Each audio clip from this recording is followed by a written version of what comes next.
Perceber que as pessoas bebem para se matar, para morrer mesmo, é uma realização que me trouxe muita reflexão em relação a por que que todos nós, na prática, queremos morrer. E não é de uma forma ou de outra, ou metaforicamente, se você parar para pensar. Realmente todo mundo quer morrer. Como assim? As pessoas bebem nos dois espectros mais opostos da vida humana, tanto no espectro da comemoração quanto no espectro do luto. Então, navegando pela comemoração e pela tragédia, as pessoas bebem em todos os quesitos. Desde um simples evento social, onde você só quer interagir com algumas pessoas, bebem para socializar, até o extremo de um casamento porque está muito feliz, ou o extremo de um enterro porque quer afogar as mágoas. E tudo isso revela a verdade simples, que todo mundo quer morrer. E não é de uma forma ou de outra, é literalmente. Só que dentro de nós. O que eu quero dizer com isso? Pense, uma pessoa que vai beber pelo simples socializar, ela está bebendo por quê? Porque ao beber, ela se solta. E esse soltar, neurologicamente falando, no princípio da neurociência mesmo, significa o quê? Significa que o seu córtex pré-frontal, que é a parte do seu cérebro que é responsável pela sua consciência e pela inibição, ou seja, você inibir certos comportamentos, você colocar barreiras para agir, essa região do cérebro ela é afogada pelo uso do álcool. Quando o álcool chega ao cérebro, ele se torna um depressor do sistema nervoso central. Ou seja, ele vai te deprimindo, ele vai te matando de frente para trás. Pré-frontal é frente, tá? Só para avisar. Então, começa com aquele processo de reduzir as suas inibições. Então, quem está inibindo? Essa é a pergunta que está em xeque aqui. Quem que está inibindo você de socializar, de se soltar, de falar o que você quer? Porque se tem alguém te inibindo, seria este alguém você? Porque você quer agir de uma forma. Você quer chegar numa roda de pessoas e falar abertamente, sem medo de julgamentos. Mas alguém, além de você, te causa inibições. E essas inibições, esse controle, essas barreiras, é exatamente o que as pessoas querem matar na hora que elas bebem. Vamos para o espectro da maior felicidade possível. Você está num casamento de uma pessoa muito amada, no seu próprio casamento. E você quer beber para comemorar, porque você quer, mais uma vez, se soltar. Você quer dar tudo de si naquela comemoração. Passar vergonha mesmo. Você não quer ter medo do que as pessoas vão falar depois de você, porque era um casamento, era uma festa onde você tinha tudo para comemorar e, mais importante, você tem a carta branca do eu posso porque eu estava bêbado ou porque eu estava bêbada.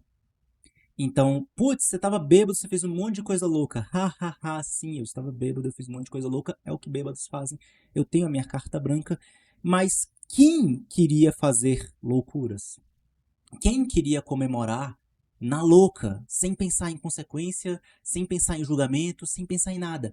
Quem queria comemorar com tudo? Era a mesma pessoa que queria inibir essa comemoração, que queria dosar, que queria modular o quanto você ia comemorar ou não? São duas pessoas diferentes ou são a mesma pessoa? Quem quer comemorar e quem quer inibir?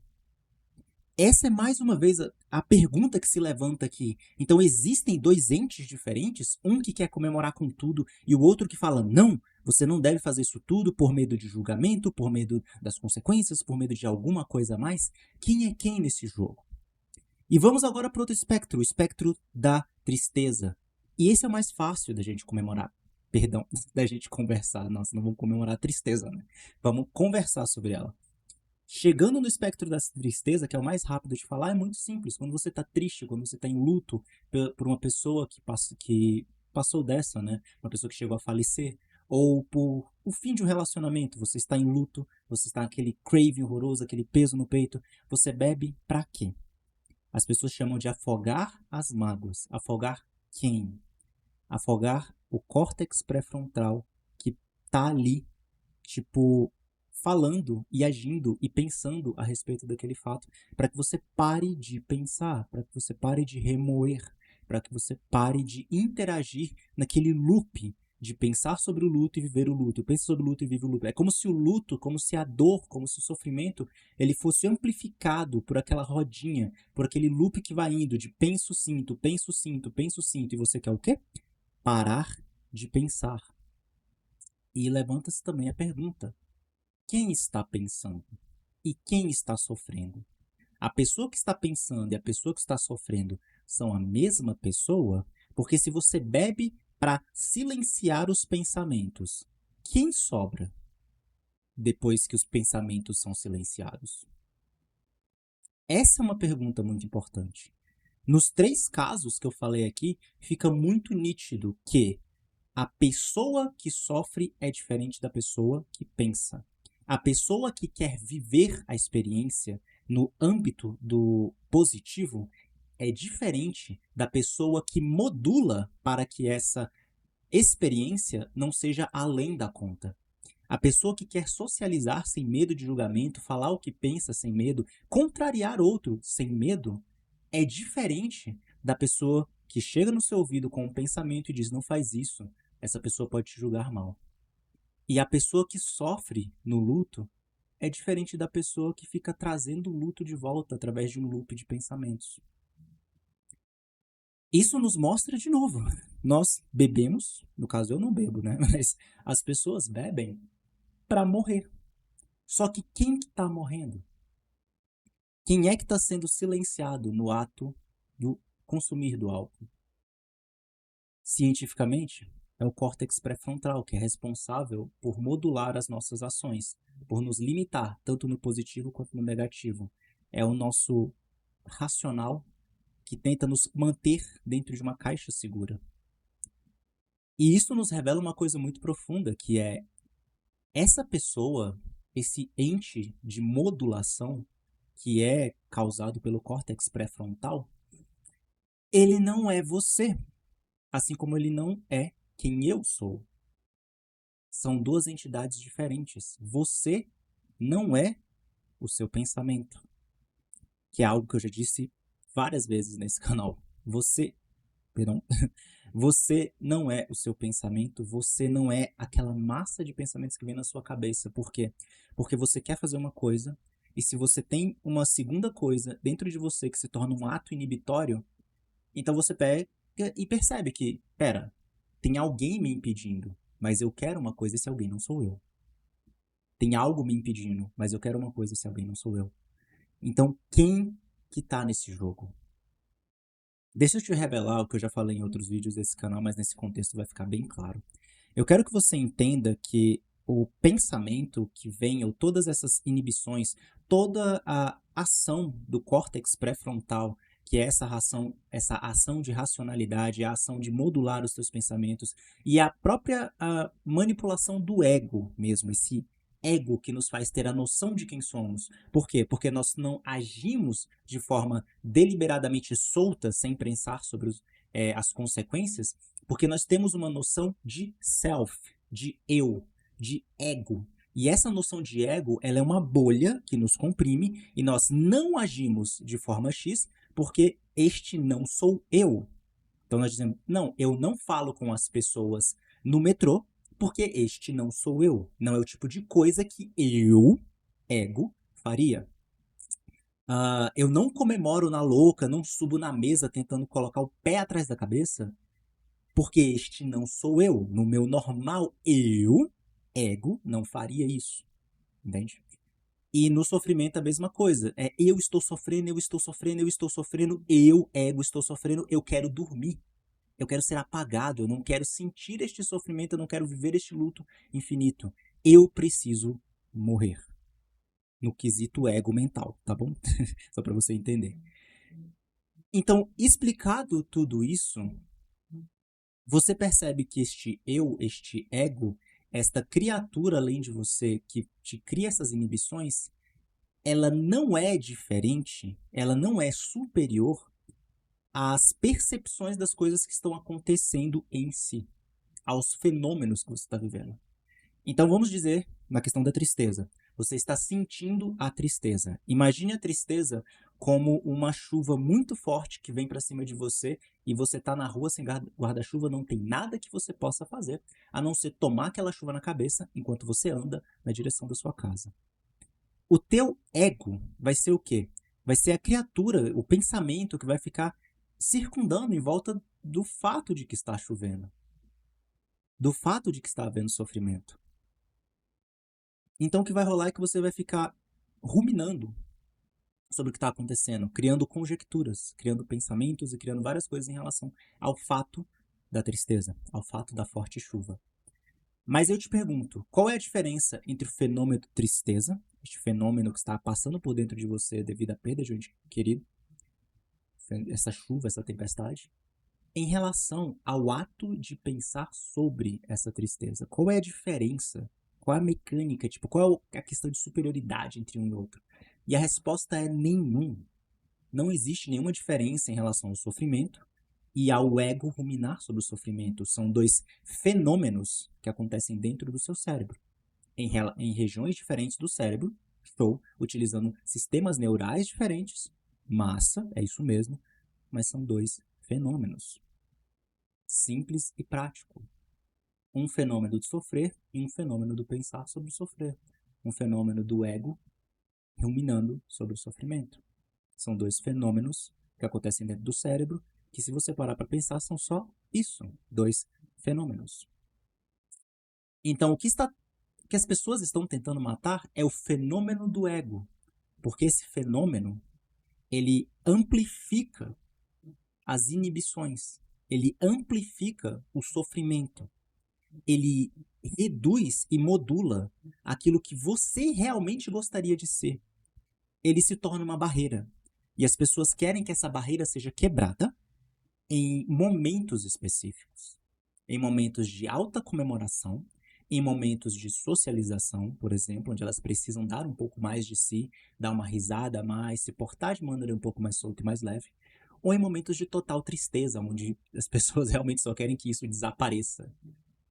E tratando disso como um fenômeno, é que eu quero trazer para você a conclusão que para mim foi fenomenal e que conseguiu me tirar de um momento de sofrimento e me colocar num momento de aceitação, que é: não existe diferença entre o pensar sobre sofrer e o sofrer. A pergunta que você tem que fazer é: quem está sofrendo? Quem está desejando se soltar? Quem deseja socializar de forma solta? É o pensamento que impede você de agir? É o pensamento sobre o sofrimento? Ou é aquele que sofre por baixo do pensamento e por baixo do sofrimento? Imagine algumas camadas aqui. Na camada mais alta, mais superficial, você tem o seu ego, os seus pensamentos sobre o que está acontecendo. Isso é superficial. E que você acredita que é você, porque é uma voz muito alta que está sempre pensando, sempre falando, sempre modulando, sempre dizendo: eu, ego, não faço isso, eu faço isso, esta é a minha caixinha, esta é a minha cúpula, este eu, esta membrana deste ovo sou eu. Daqui para fora não sou eu. Então você se junta, você vira uma casca só, você não expande. Você simplesmente está preso a um ego. Abaixo desse ego, você tem os fenômenos que acontecem junto a esse ego. O ego é um fenômeno, debaixo tem mais fenômenos. Tristeza, alegria, cansaço, luto, prontidão, desejo sexual, o que for. Estão acontecendo debaixo desse ego. Esse ego está ruminando em relação a essas sensações. E mais no fundo está quem? Quem é que está debaixo dessa loucura toda, desse ovo, vamos dizer assim? Novo. Quem está debaixo disso tudo? Você. Seu verdadeiro você. E quem é você? Você é aquele que percebe essa loucura toda acontecendo. Você é a pura consciência de toda essa coisa que está acontecendo. Você simplesmente está recebendo isso. Você percebe isso. O fenômeno tristeza acontece, ele causa alguma coisa dentro de você e você percebe que isso está acontecendo. Você está consciente do que está acontecendo ali. E sem linguagem, sem gênero, número ou grau, você, como criatura mais profunda, tem consciência do que está acontecendo. E aqui que vem a jogada. O ego, ele tenta tomar a posição do seu centro, que é a sua consciência. E isso cria uma inversão, onde você acredita que as suas inibições são você. Que aquilo que te inibe de socializar, aquilo que te inibe de comemorar loucamente, aquilo que te inibe de sofrer de uma vez por todas, ao invés de ficar ruminando o sofrimento, você acredita que isso é você. É bizarro porque você acredita que você não gosta de um tipo de música porque o ego te circunda neste ovo. E que por acreditar que isto não faz parte de você, você bota uma barreira para fora, daqui para cá não sou eu, e daqui para dentro sou eu. Você se comprime, ao invés de você se permitir e se expandir. E como que é essa bagaceira de se expandir? Bom, quando você faz essas perguntas, quem está sofrendo? Quem quer se desinibir? Quem quer socializar? E você percebe que quem quer fazer isso é o seu eu interior que percebe, não o seu eu exterior que pensa sobre o perceber. Quando você percebe isso, é que você tem a possibilidade de se expandir e a possibilidade de viver as coisas da forma que elas deveriam ser vividas, sem essa engrenagem do ego fazendo ruminar ou rodar ou impedir você de agir. Então, assim, o seu ego, por exemplo, ele pode te impossibilitar de curtir um estilo musical específico. Como, por exemplo, você pode dizer, eu sou roqueiro, logo eu não gosto de sertanejo. Mas quem não gosta de sertanejo? É aquele que percebe a música que está lá no interior, ou é aquele que criou aquela membrana em volta de você e disse para você que dali para fora não é você e dali para dentro é você?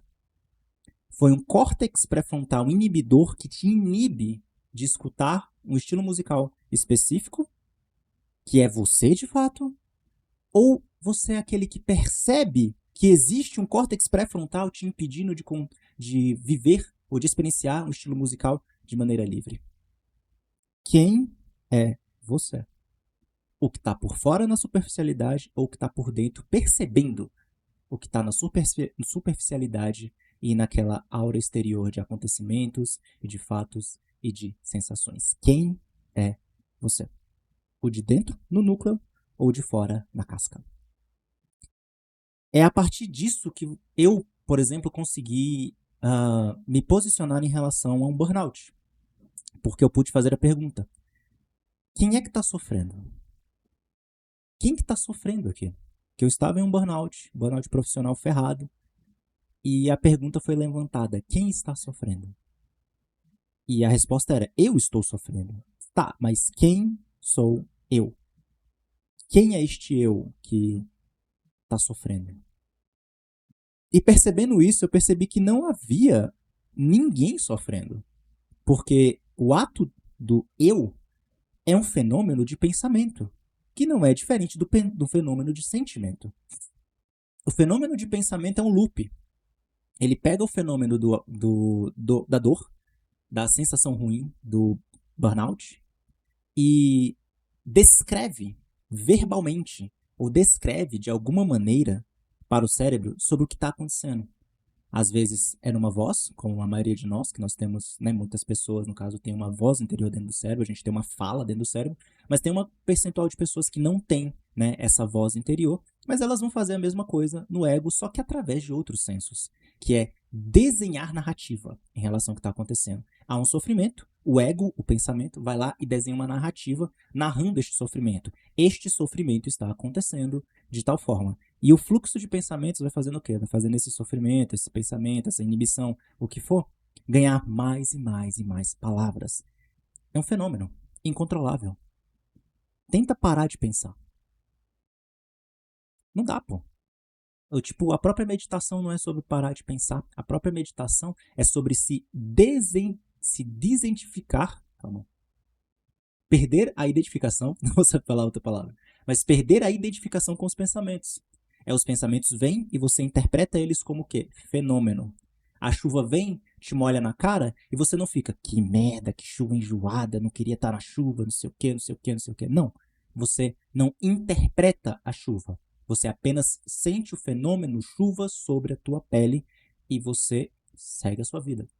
É a mesma coisa com os pensamentos. No ato da meditação, 1000 pensamentos vêm e você os interpreta como fenômenos que não são diferentes de uma chuva forte. Eles vêm, eles te atingem, mas você não interage com eles. Você não cria narrativas em relação a eles. Assim como você não cria uma narrativa em relação à chuva. Nossa, mas que chuva fria, o meu corpo tá ficando gelado, eu não consigo andar nessa chuva fria. Nossa, que merda, por que eu fui sair de casa?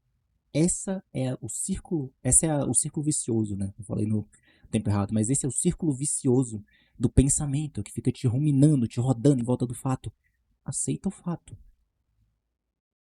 Eu tenho vergonha de falar com as pessoas, né? Então, tipo, nossa, eu preciso beber para poder me socializar. Calma. Quem quer se socializar? Quem quer se soltar? É o pensamento que rumina sobre a situação? Ou é o meu eu interior que, tipo, quer perceber o que vai acontecer? Quer deixar fluir? Quer deixar rolar?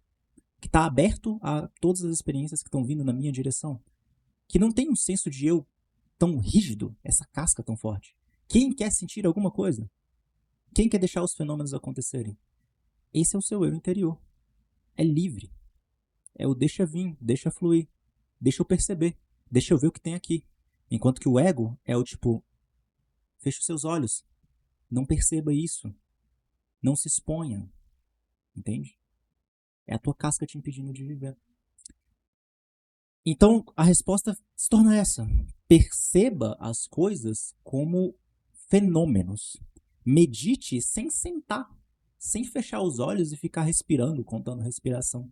Medite sobre o momento presente, pensando exatamente nisso. Quem está fazendo X? Exemplo, você está na cozinha lavando a louça. Quem está lavando a louça? Quem está lavando a louça são os pensamentos que estão ruminando em relação à louça em si, ou aquele que percebe a água, aquele que percebe os pratos, aquele que percebe os garfos, sem julgá-los, só os sente, através dos 5 sentidos que seu corpo te permitem para você sentir o mundo ao teu redor. Quem está fazendo o quê? Quem está sentindo o quê? É a casca de fora ou o núcleo lá dentro? Essa é uma forma muito mais fácil de meditar do que ficar sentado lá, tipo, pensando, né, tentando evitar pensamentos, digamos assim. A forma de meditação tradicional ela é muito mais eficiente, tá? Mas eu tô te falando essa daqui exatamente para você perceber que a qualquer momento você consegue levantar esse pensamento e se perguntar: quem está sentindo? Quem está pensando? Quem está vivendo? Quem sou eu? Porque todo pensamento vem acompanhado de um quem sou eu. E esse quem sou eu, ele é a pergunta que, tá, corta o ego. Porque o ego, ele fica exposto como algo externo. Porque aqueles pensamentos, eles não se sustentam se você perceber que quem é você não é aquele que pensa, mas aquele que percebe que está pensando. Quem está percebendo os pensamentos? Porque os pensamentos estão vindo como a chuva forte na sua cara. Mas quem percebe o pensamento é alguém diferente do pensamento. O pensamento não é você. Entende? No final das contas, as pessoas querem morrer por causa disso, porque quem elas querem matar não é elas mesmas. Elas querem quebrar a casca. As pessoas querem se abrir. As pessoas querem se expandir. As pessoas querem comemorar com tudo. As pessoas querem deixar o sofrimento passar, não ficar ruminando sobre ele através dos pensamentos. As pessoas querem chegar em frente a outras pessoas e, de forma relaxada e tranquila, sorrir e conversar. As pessoas não querem ter vergonha, as pessoas não querem ter inibições. Quem gera vergonhas e inibições é o ego, através das cascas que ele cria em volta de nós para tentar definir que o de fora não sou eu e o de dentro sou eu. E isso é o que revela, principalmente as filosofias budistas, a filosofia hinduísta, taoísmo, revela que não existe dentro e fora. Só existe aquele que percebe. E aquele que percebe não consegue se separar do que está dentro e do que está fora. Porque tudo vem para cima dele sem dó e sem piedade. A casca que tem em volta de você, ela só cria uma interpretação. Ela cria a interpretação do fenômeno que está vindo na tua direção. Mas se você está dentro de um shopping center e na sua frente tem aquelas lojas, A única forma de você parar de perceber aquelas lojas é fechando os olhos. Enquanto você estiver de olhos abertos, o fenômeno de luz vai atravessar os teus olhos, vai chegar no teu cérebro e você vai ver o fenômeno das lojas. Pensar sobre as lojas é diferente de perceber aquelas lojas. E é nisso que o ego te limita. Então você pode estar passando várias daquelas lojas que estão na sua frente no shopping pensando, esta loja eu entraria porque é uma livraria e eu gosto de livros. Aquela loja eu não entraria porque é uma tabacaria e eu não fumo. É uma limitação do ego. Toda limitação é ruim? Não. Estar aberto a tudo o tempo todo é bom? Também não.